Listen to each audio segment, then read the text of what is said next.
212. Hey, I hear Chris. Yeah.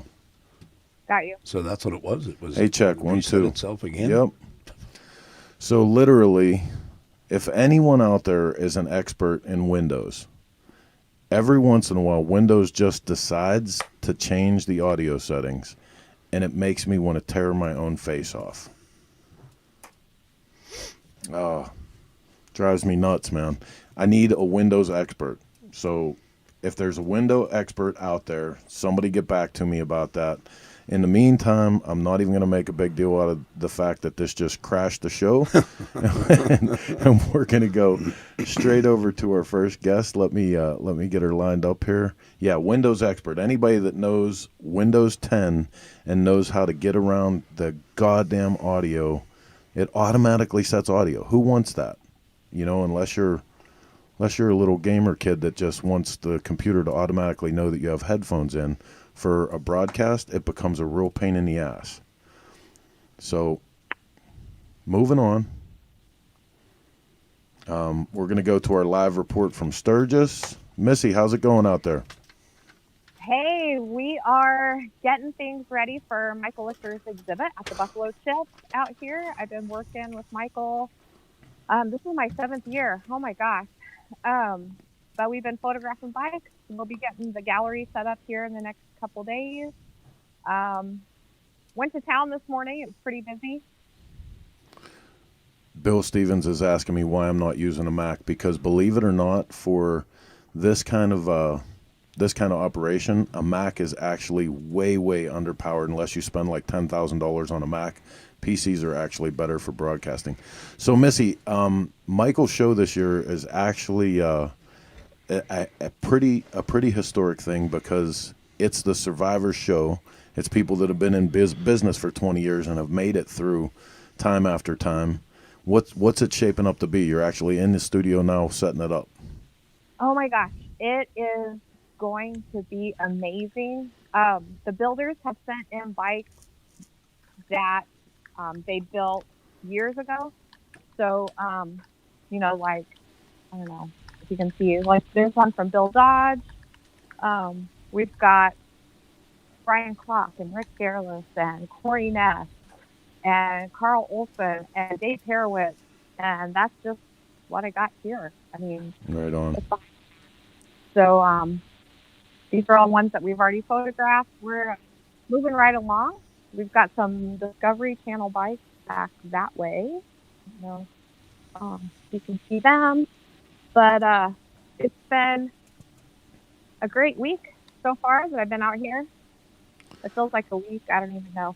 Like I said, I've been to town a couple times. Town is really busy. It's starting to shape up. It's kind of weird, though, because you know how in front of the community center, you usually have all hustle and bustle and all the tents and everything. There is nothing. Really? And I don't know if that'll change, but usually by now, I think it's usually getting set up. So. Right on.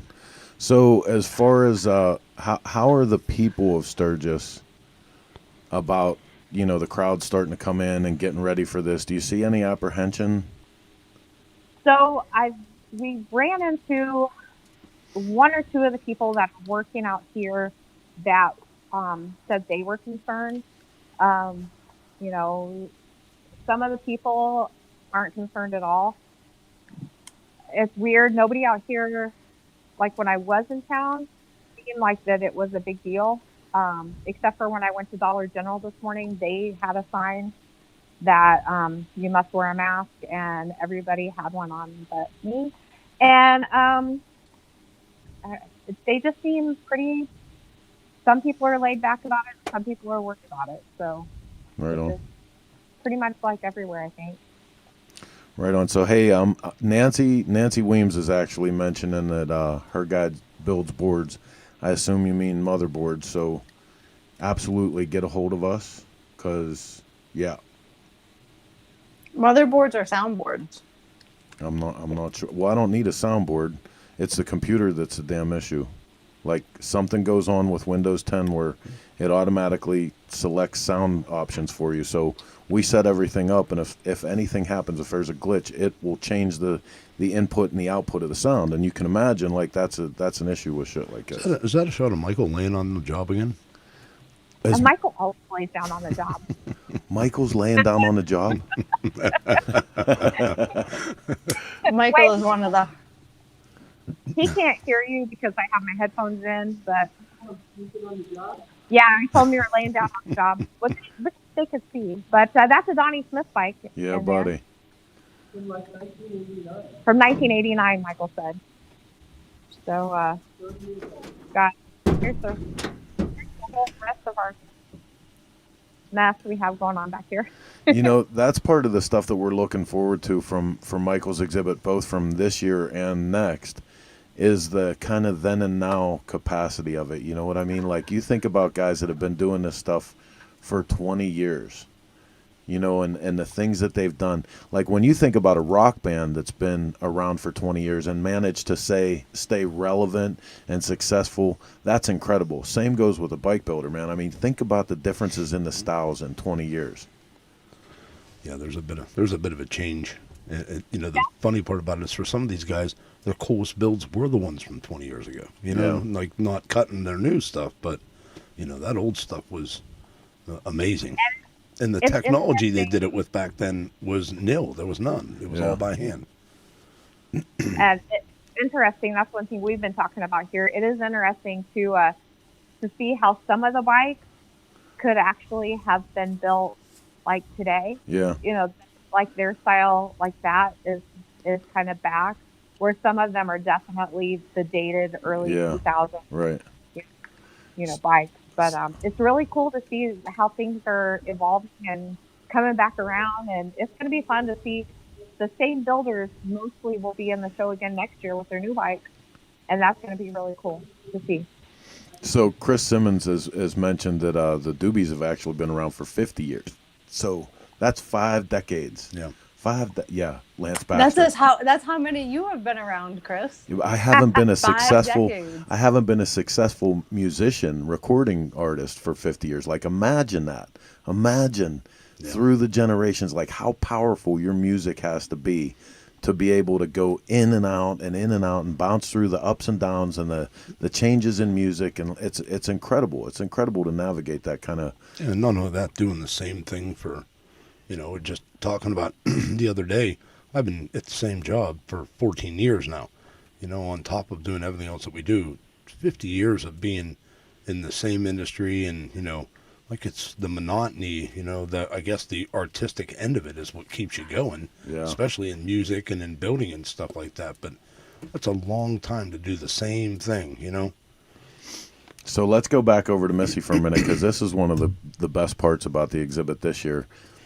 So Michael, on the 5-year anniversaries, usually fills the gallery with his own prints. But this year, because he'll be putting more in next year because of the double year thing, he's brought quite a few, but there'll be other art as well. But he's been doing Sturgis for 40 years, and these are all up and down, so you can't see them very well, but they're all getting ready to be hung up. But I mean, great, you know. Can't wait to see that. That's one of my favorite parts of this whole deal is spending time in that room. Oh, this is definitely. Absolutely my favorite part when we get to where we're hanging this on the wall. It's the most amazing part of working for Michael for me. Right on, Missy. Well, listen, we're going to cut you loose because we know Michael's a taskmaster, and he's probably got a list for you a mile long. It looks like the pedestals are in place, though. The pedestals are in place, Yeah. and they should start placing bikes either tomorrow or the next day. Right on. All right. Well, listen, you be safe out there, and tell everybody we're coming in hot. Good. I miss you guys. Right on. All right, guys. Okay. So moving You're on. good, Missy. Moving on with our Sturgis coverage, we're going to go through some Sturgis news. South Dakota agencies working on a plan to advise Sturgis Rally visitors about tribal checkpoints. This is something we started hearing some rumbling about and didn't really know if we could validate it, but here it is, actually coming in from Kalo.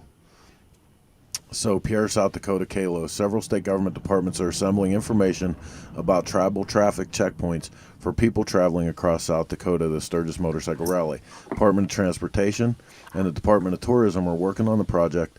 The 2020 rally official runs Friday, August 7th through Sunday, August 16th. An estimated 490,000 people visited the community of about 6,600 during the 2019 rally. It's unclear because of COVID-19 how many could attend this year. Since about April, the Cheyenne River Sioux and the Oglala Sioux tribes, because of COVID-19, have operated traffic checkpoints on several state and federal highways that cross their reservations. State Transportation Secretary Darren Bergquist briefed members of South Dakota Transportation Commission on Thursday. Bergquist said the checkpoints continue to be a struggle for travelers, in part because there hasn't been consistency in how they run. So, Heather, this is specifically checkpoints for COVID, right? I mean, they're doing Yes. temperature Yep. checks Yeah, some of them are temperature checks. Some are just turning you around. So, and there's no consistency to it because it could be temperature checks. It could just be a little history. It can be, we're going to search your whole car. Basically, they have, because it's on tribal land, they can do whatever they please. And I know it has affected some people. For example, Shadow has changed her plan. She is, for other reasons as well, she's not going to be making the trip to Sturgis, which I know she's very upset about. But one of her reasons for not going is she typically stays on tribal land. She stays at a small bed and breakfast, I think, in Pine Ridge. I'm not positive about that, but she can't this year because of the coronavirus. They're protecting their people. yeah. So I do want to caution travelers that do typically take those routes. And if you go to the website, I'll post it up here. It does say which routes it's affecting. So, and how to detour around them if you need to. All right. Well, hey, moving on with Sturgis, we actually have our next guest coming in. Let me get him loaded up. It's gonna be a busy night. We're gonna get in and out on this thing as fast as we can because there's still We have so much work left to do. Right. So we're gonna bring Pat Jansen in as soon as I get him up on a screen here, and we're gonna go over some of the Sturgis Live stuff with him. In the meantime, let's go back to a couple pieces of news until he's in. This one coming in from Bloomberg: Sturgis Motorcycle Rally expects 250,000, stirring virus concerns. The Associated Press reports. Sioux Falls, South Dakota, Sturgis is on. The message has been broadcast across social media as South Dakota, which has seen an uptick in coronavirus infections in recent weeks, braces to host hundreds of thousands of bikers for the 80th edition of Sturgis Motorcycle Rally. More than 250,000 people are expected to rumble through western South Dakota seeking the freedom of cruising the boundless landscapes in a state that has skipped lockdowns. The August 7th to 16th event, which could be the biggest anywhere so far during the pandemic, will offer businesses that depend on Rally a chance to make up for losses caused by the coronavirus. But for many in Sturgis, a city of about 7,000, the brimming bars and bacchanalia will not be welcome during a pandemic. Bacchanalia? Oh, that's a good word. Bacchanalia. I like it.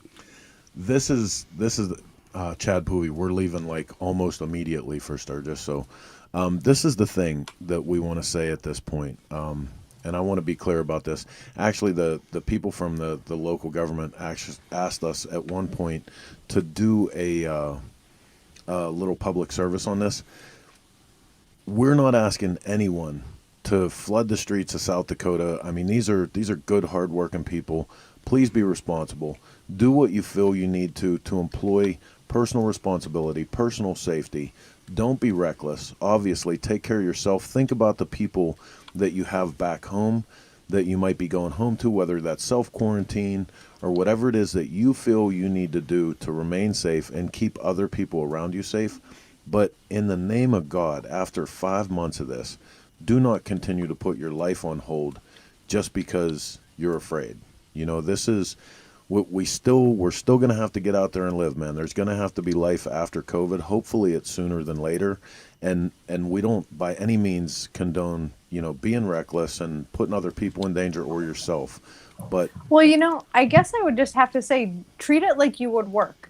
If you go to work and you're not feeling well, you're going to go home or they're going to send you home. Yeah. Same thing should apply for this. If you're not feeling well, don't go out. Yep. Yeah. You know what Use I mean? common sense. I mean, at this point. Yeah, absolutely. Absolutely. So I believe our guest is here, and he looks really happy. Same guy did your Hi, hair, did Mr. mine. Jansen. He has that I'm getting ready for Something. Yeah, man, I'm just ready. Me and Jack back here over my shoulder, we're getting ready for Sturgis, brother. Man, I tell you, I don't know what happens, Chris. I've watched you now. I know that you can't walk out of a room without having to do 15 things that were unexpected. right. And for any time I should have been ready for I knew Sturgis was coming. I've known for a year when Sturgis was. I've been 30 times. You would have thought that I'd be ready. I'm still not. So that's my look. This is my getting ready for Sturgis hair from out in the shop, just trying to put one motorcycle together so I can ride in Sturgis. And dude, I got to tell you, I actually enjoy these times when I get to see you like this, because if you guys don't know, Pat Jansen is normally put together. I mean, he has, he got the hair thing going on. He got a nice manicured beard. He always has Mani-pedi. Yeah, I mean, he's very well put together. And then this is Pat getting ready for I almost want to blow that picture up, because you, my friend, are a hot mess. And this is going to the doctor tomorrow. I sliced my finger bad enough. It won't stop bleeding. I think I'm going to have to get stitches. Man, it's just, I'm a hot mess, man. I am. It's just not happening for me right now.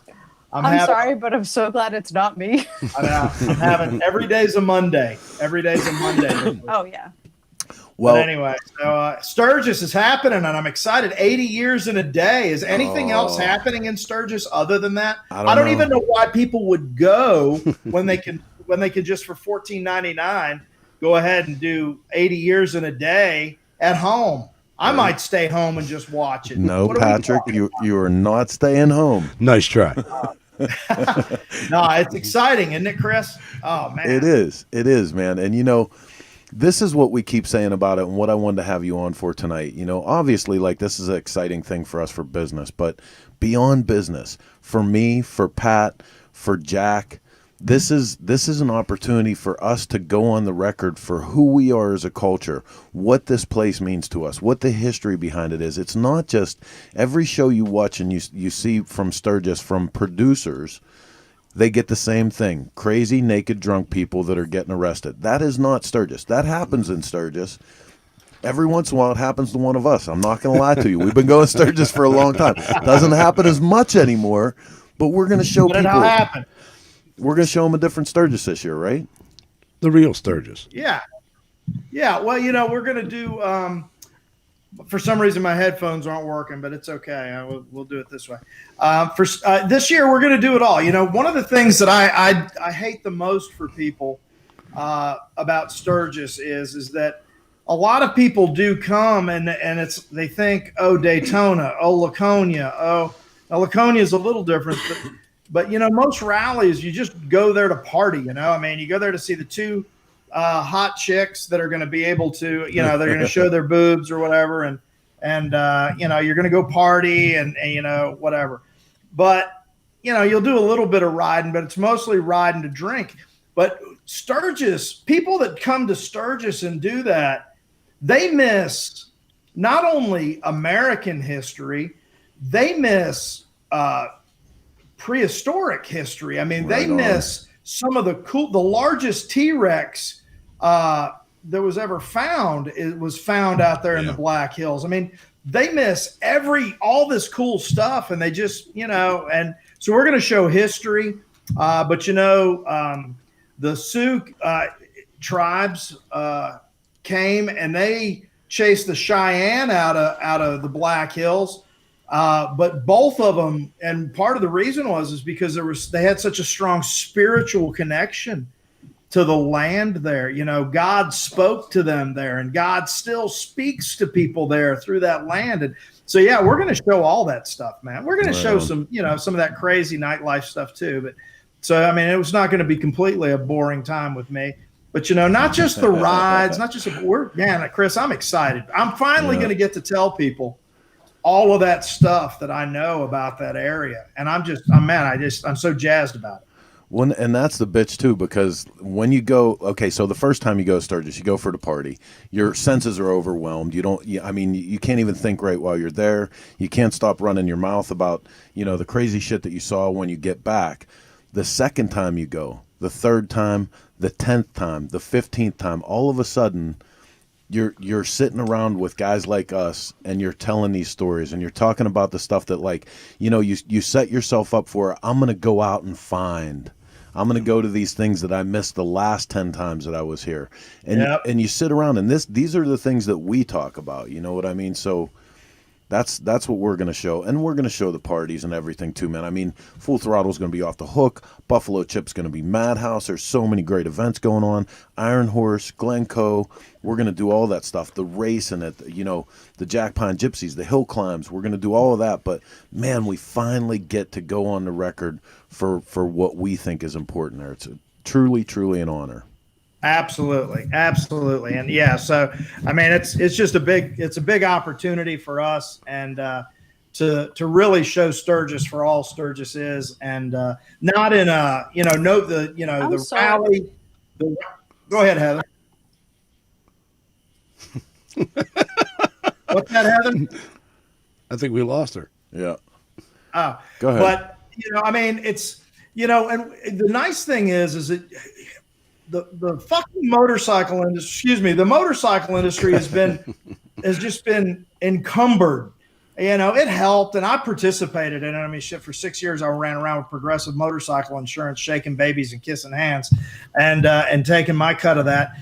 But it's become such a corporate thing. And Chris, you guys even know with the magazine, when you're growing, things just systematically become, they grow into a more corporate kind of environment. But did he just call us corporate sellouts? Yeah, pretty much. Wow. Yeah. We're corporate. He said that out loud. But with this that we're doing, we're not beholden to anybody. Right. That's the other thing that I really want people to know. Nobody has got cue cards up, that's going to be saying in the middle of it, hey, make sure that you tell Harley Davidson, who, by the way, won't be supporting any of us in Sturgis this year. Hey, Indian. Oh, they won't be there either. China, they won't be there either. Anyway, we're not beholden to any of the corporations that only are with us when it's convenient, and usually try to make us do things that compromise our authenticity. And this year, with this project, we're not getting tied up in that. I like that. That's probably the coolest part of the whole thing here, though, is instead of, like you said, the corporate entity taking over and wanting to see the drunk guy getting arrested, the naked chick falling down at the bar, there's going to be people like, Chris laying this out, and you and Jack presenting the real thing here. Like, this is what people go to see, because we've all been there so many times. We can take them all those places, but not having that corporate entity in there and having people like, the group that's all together making this happen, they're going to see a whole different perspective of Sturgis, and maybe get a little reason why Sturgis is like it is. So, right. And I'll tell you what, man, when you finally get, that's great. Eric Christensen said he thinks your boner pills are kicking in. So when you finally talk about a corporate pig, there we go, right there. When you finally get to the place where you tap into the metaphysical side of this stuff, man, it will bring you to your knees. There is nothing as powerful as that, man. And the story's so real. I mean, it's history, for Christ's sake. And that's history. Nothing can change. So, that's the nice part about it. This is history that, there's no little organization that's going to be mad and try and change this. This is the real deal. These people lived it and made it happen. And like Pat said, this is a good thing for him. He's so schooled on some of this stuff. And he's, apparently, after reading some of the emails, a freaking research buff, because, I'm reading some of the stuff he's writing. It's amazing. I can't wait to see how it plays out on the end of a camera. It should be freaking fantastic.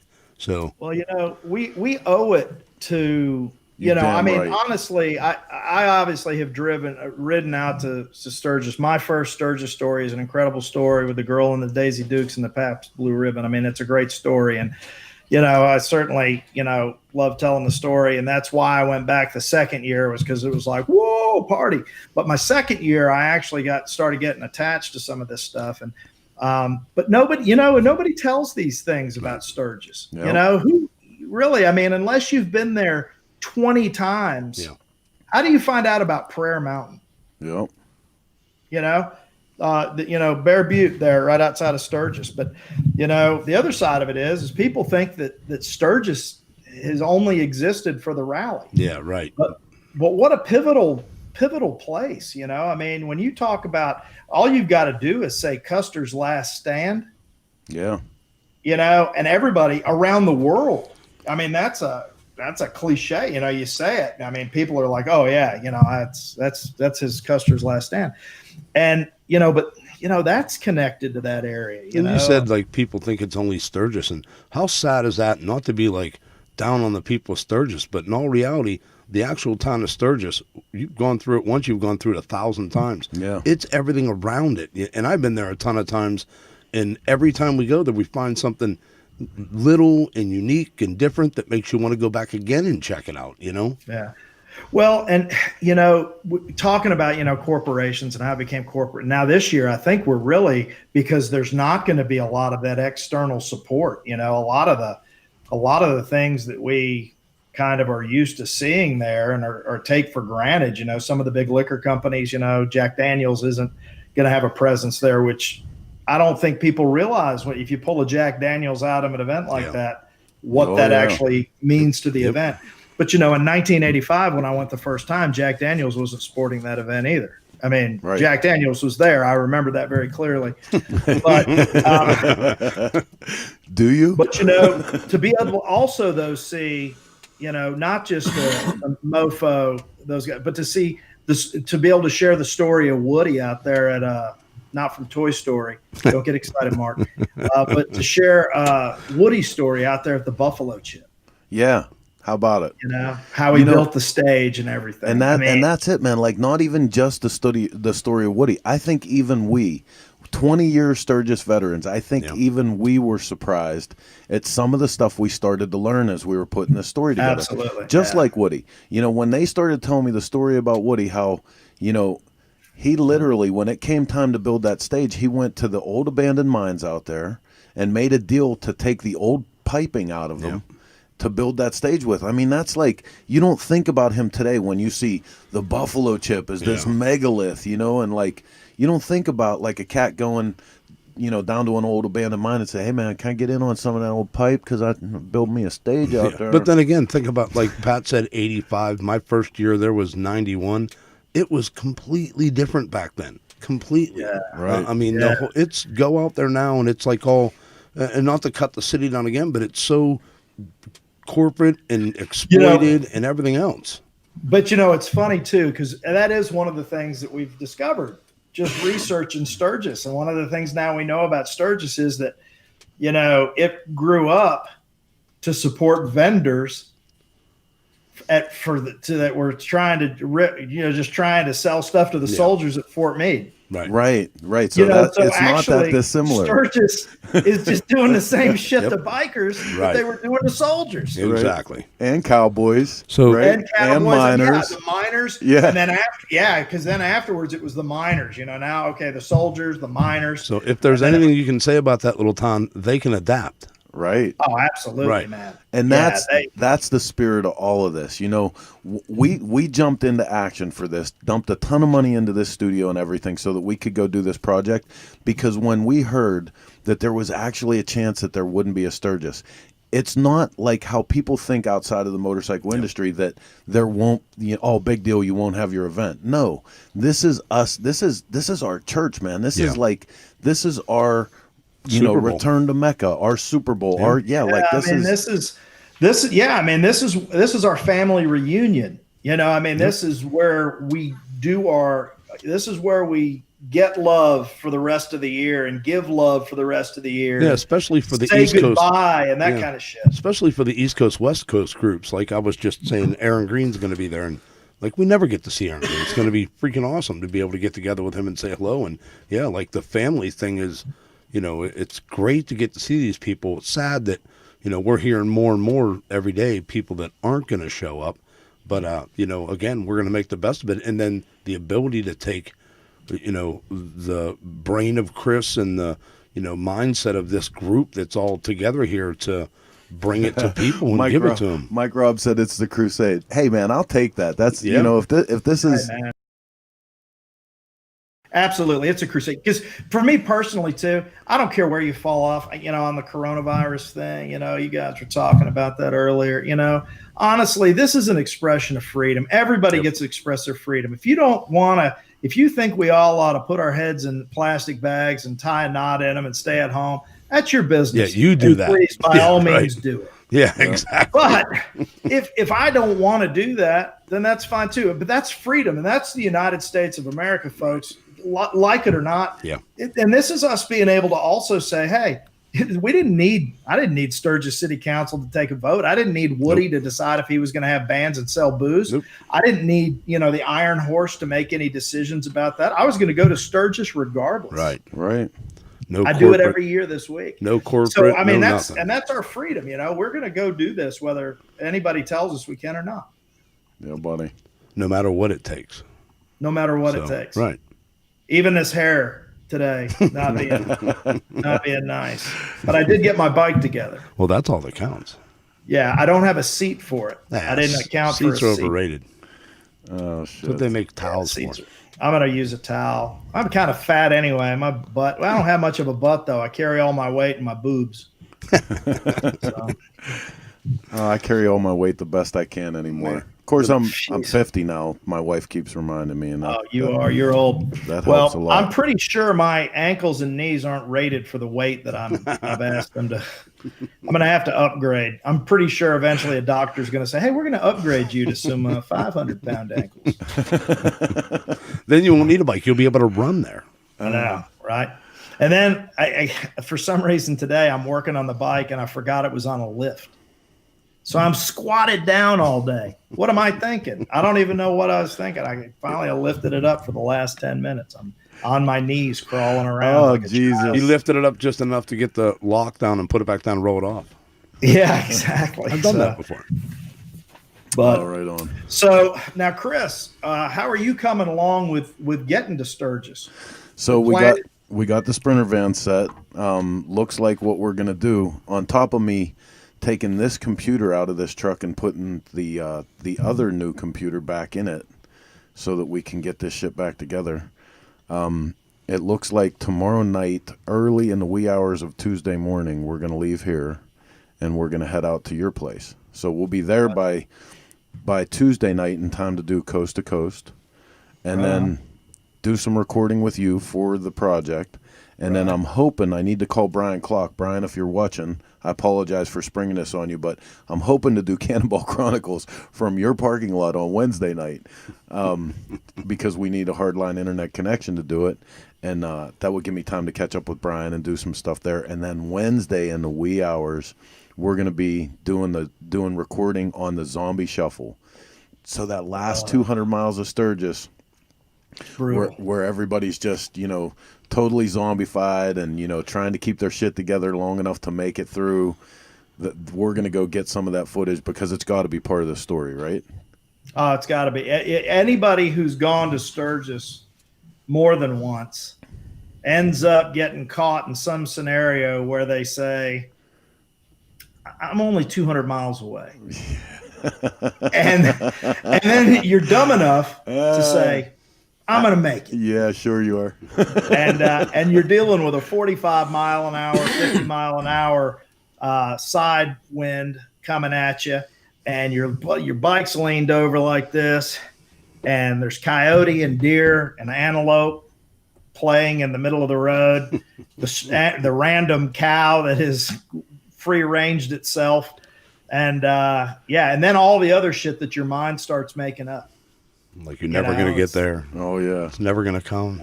It's over. But I got to get there. Yeah. I need to be there. I need to be there. Dude. So it's that press. The part that I love the most is like, I was writing this in the treatment that we're doing, and your headlight is the only thing that you have to focus on.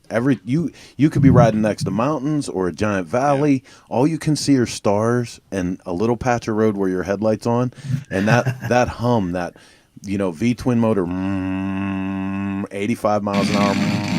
Oh yeah, yeah, buddy.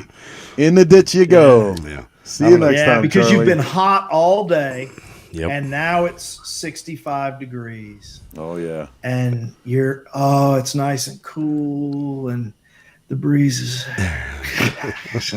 Sort of the odd part about this is normally for Chris and definitely for me, like when I leave, the next time I shut my truck off, I'm in Sturgis. So hauling the trailer, hauling all the equipment, and hauling everything. Chris is actually giving himself enough time to actually stop at Pat's and I know, right? Normally he's doing the same thing I'm doing. We need to be there Saturday morning. We leave here Friday afternoon. Yep. So there's our zombie ride is 1,300 miles. So it's actually cool to be able to stop because we've been those zombies many times in our lives. So it's gonna be cool to be able to stop and get those pictures and talk to people, and like I said, you're going to hear conversation from people you can't understand a goddamn thing they're saying. So, Lulabelle, what do we got from social media?